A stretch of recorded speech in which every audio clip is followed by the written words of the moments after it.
It's story time. தகுதி இல்லாதவங்க கிட்ட நட்பு வச்சுக்கும் போது அது என்ன மாதிரியான விளைவுகளை ஏற்படுத்துங்கிறத இந்த கரடியோட கதையிலேருந்து பார்க்கலாம். இது வரைக்கும் நம்ம சேனலுக்கு சப்ஸ்கிரைப் பண்ணலைன்னா உடனே சப்ஸ்கிரைப் பண்ணி பக்கத்தில் இருக்கிற பெல் பட்டனை கிளிக் பண்ணுங்க. ஸ்டோரி டைம் தமிழ் சேனலுக்காக உங்களுடன் ரவிசங்கர் பாலச்சந்திரன்.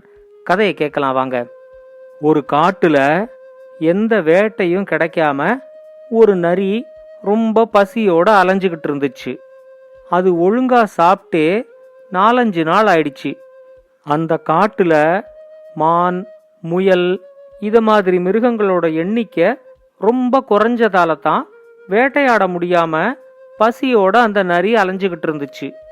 ரொம்ப பசியோட ஒரு மரத்தடியில அந்த நரி படுத்துக்கிட்டு கிடக்கும்போது அங்க ஒரு ஓநாய் வந்துச்சு. அந்த ஓநாயும் ஒழுங்கா சாப்பிட்டு 4-5 நாள் ஆயிடுச்சு.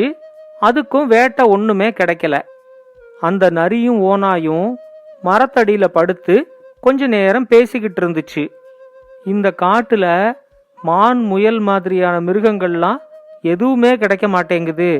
ஒரு சின்ன கோழி கிடைச்சா கூட நான் அடுத்த வேட்டை வரைக்கும் பசிய தாங்கிக்குவேன். ஆனா அது கூட கிடைக்க மாட்டேங்குது. நாம பேசாம வேற ஏதாவது ஒரு காட்டுக்கு போயிடலாமா அப்படின்னு ரெண்டும் பேசிக்கிட்டு இருந்துச்சு. அப்ப அங்க ஒரு கரடி வந்து, என்னடா 2 பேரும் இங்க படுத்து பேசிக்கிட்டு இருக்கீங்க, வேட்டைக்கு எதுவும் போலியா அப்படின்னு கேட்டுச்சு. உடனே இந்த நரியும் ஓநாயும் இந்த காட்டுல வேட்டைக்கு எந்த மிருகமும் கிடைக்கல அப்படிங்கிற புகார கரடி கிட்ட சொல்லி புலம்பிச்சு. உடனே கரடியும், ஆமா நீங்க சொல்றது சரிதான், பாதி நாள் எந்த இரையும் கிடைக்காத மாதிரியான சூழ்நிலை தான் இந்த காட்டுல இருக்கு. அதனால சில வாரங்கள் கூட பட்டினி கிடக்கிற மாதிரியான நிலைமை வந்துருது.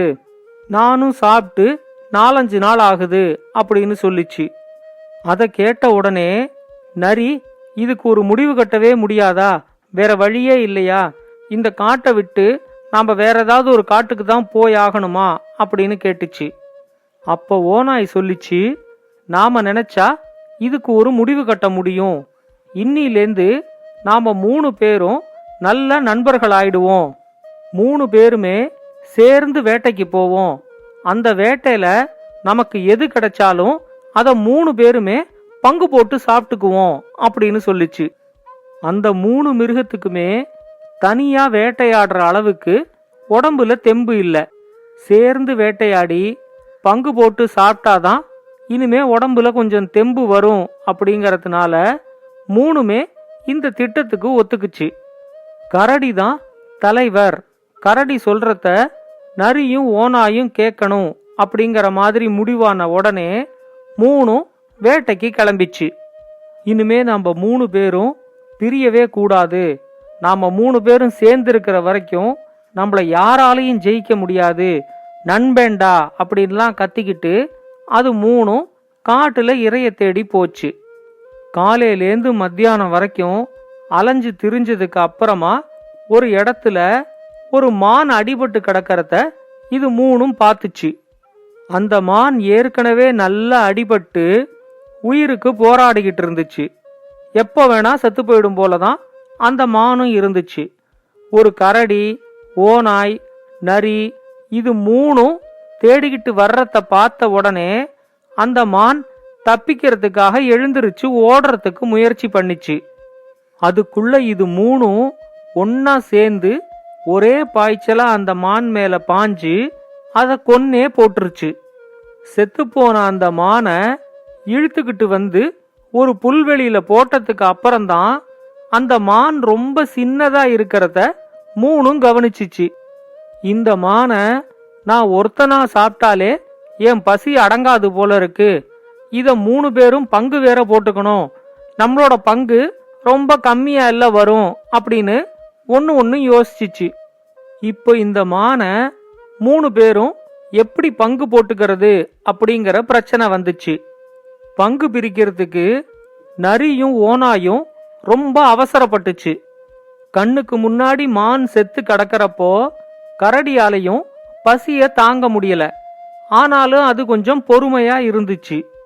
கரடி தான் தலைவர்ங்கிறதுனால ஓநாயும் நரியும் கரடி என்ன சொல்ல போகுது அப்படிங்கறதுக்காக காத்துக்கிட்டு இருந்துச்சு. கரடி ஓநாய்கிட்ட, நீயே இந்த மானை 3 பகுதியா பிரிச்சு நம்ம 3 பேருக்கும் சரிசமமா பங்கிட்டு கொடு அப்படின்னு சொல்லிச்சு. ஓநாய் அப்பவே முடிவு பண்ணிடுச்சு, மானோட வயிற்று பகுதியை சாப்பிட்டாதான் நல்லா சாப்பிட்ட திருப்தி இருக்கும். மானோட தலையும் மானோட காலையும் சாப்பிட்டா சாப்பிட்ட திருப்தியே வராது. அதனால எப்படியாவது மானோட காலையும் மானோட தலையையும் நரிக்கும் கரடிக்கும் பிரிச்சு கொடுத்துடணும் அப்படின்னு அது நினைச்சிச்சு. இந்த எண்ணத்தோட மானோட தலைய தனியா பிரிச்சு ஒரு பகுதியா வச்சிச்சு. மானோட காலை தனியா பிரிச்சு அதனாலையும் ஒரு பகுதியா வச்சிச்சு. மானோட வயிற்று பகுதியை மட்டும் தனியா பிரிச்சு ஒரு பங்கா வச்சிச்சு. அதுக்கப்புறம் அது கரடி கிட்ட சொல்லிச்சு, நம்ம 3 பேர்லயே நீதான் தலைவன். நீ சொல்ற மாதிரி தான் நாங்க 2 பேரும் கேட்டு நடக்கிறோம். எங்களுக்கு தலையா இருந்து நீ எங்களை வழி நடத்துறதுனால நியாயமா இந்த மானோட தலை உனக்கு தான் சேரணும். அதனால உன்னோட பங்கு இந்த மானோட தலை அப்படின்னு சொல்லிச்சு. அதுக்கப்புறம் நரி பக்கம் திரும்பி, வேட்டையாடுற மிருகங்கள்லயே இந்த காட்டுலயே எது வேகமா ஓடக்கூடியது அப்படின்னு யாருகிட்ட கேட்டாலும் அவங்க நரின்னு தான் சொல்லுவாங்க. அத மாதிரி வேகமா ஓடக்கூடிய உனக்கு வேகமா ஓடக்கூடிய இந்த மானோட கால்கள் பரிசு. இந்த மானோட 4 காலையுமே நீ எடுத்துக்கலாம். இதுதான் உன்னோட பங்கு அப்படின்னு சொல்லிச்சு.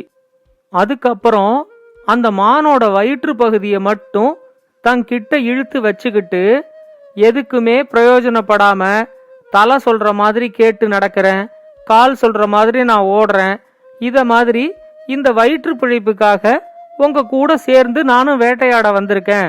அதனால இந்த மானோட வயிற்று பகுதி எனக்கு வர்றதுதான் சரி.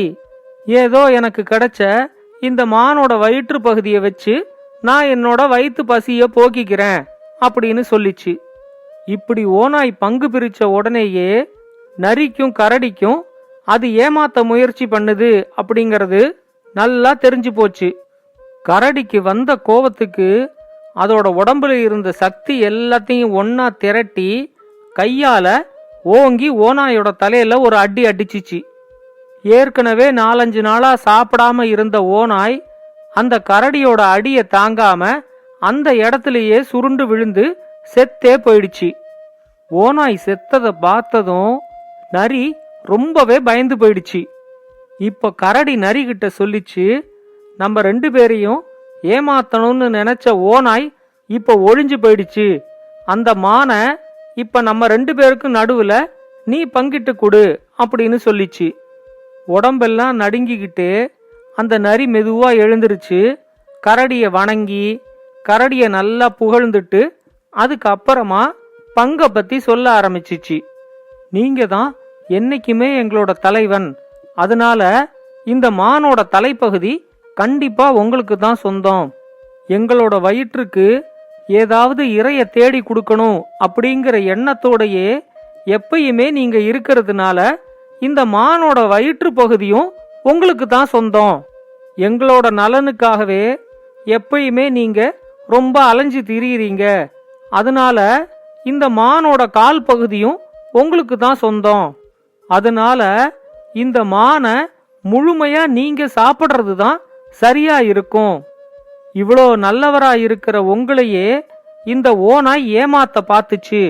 அதனால இந்த ஓநாய் செத்ததுக்கு அப்புறமும் அதோட குடலை கிழிச்சு கடிச்சு குதறணும்னு எனக்கு ரொம்ப ஆசையா இருக்கு. நீங்க அனுமதி கொடுத்தீங்கன்னா இந்த ஓநாய வேணா நான் தின்னுக்கிறேன் அப்படின்னு சொல்லிச்சு. நரி முழு மானையும் தனக்கு பங்கா கொடுத்தத பார்த்து கரடிக்கு ரொம்ப சந்தோஷமாயிடுச்சு. அது நரிகிட்ட கேட்டுச்சு, உன்னை இந்த காட்டுல இருக்கிற மற்ற மிருகங்கள் எல்லாம் பெரிய அறிவாளி அப்படின்னு சொல்லும்போது கூட நான் நம்பல. ஆனா நமக்கு கிடைச்ச இந்த மானை நீ பங்கு போட்டதுக்கு அப்புறம் உன் மேல எனக்கு ரொம்ப மதிப்பு அதிகமாயிடுச்சு. இவ்வளோ நேர்மையான முறையில இந்த மானை பங்கு போடுறதுக்கு நீ எங்க கத்துக்கிட்ட அப்படின்னு கேட்டுச்சு. உடனே நரி சொல்லிச்சு, தலைவரே, இது வரைக்கும் எனக்கும் இது தெரியாம தான் இருந்துச்சு. ஆனா நீங்க ஓநாய்க்கு ஒரு பாடத்தை கத்து கொடுத்தத பார்த்த உடனே நேர்மையா பங்கு போடுறது எப்படிங்கிறது தன்னால எனக்கு தெரிஞ்சிருச்சு அப்படின்னு சொல்லிச்சு. உயிருக்கு பயந்துதான் மானம் முழுக்க உனக்கு கொடுத்துட்டேன் அப்படின்னு நரி சொன்னத கரடியால புரிஞ்சுக்க முடியல. கரடி மானையும் நரி ஓநாயையும் சாப்பிட்டுட்டு அந்த இடத்துலேருந்து கிளம்பிச்சு.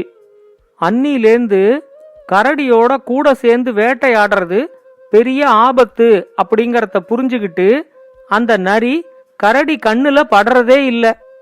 இந்த கதையை பத்தின உங்களோட கருத்துக்களை பின்னூட்டத்துல கமெண்ட்ஸா பதிவு பண்ணுங்க. இது மாதிரி இன்னும் பல நல்ல கதைகளை கேட்க ஸ்டோரி டைம் தமிழ் சேனலோட தொடர்புல இருங்க. நன்றி, வணக்கம். இந்த கதை உங்களுக்கு பிடிச்சிருந்தா லைக் பண்ணுங்க, கமெண்ட் பண்ணுங்க, ஷேர் பண்ணுங்க. மறக்காம ஸ்டோரி டைம் தமிழ் சேனலை சப்ஸ்கிரைப் பண்ணுங்க. அப்படியே பக்கத்துல இருக்க அந்த பெல் ஐகானை கிளிக் பண்ணுங்க.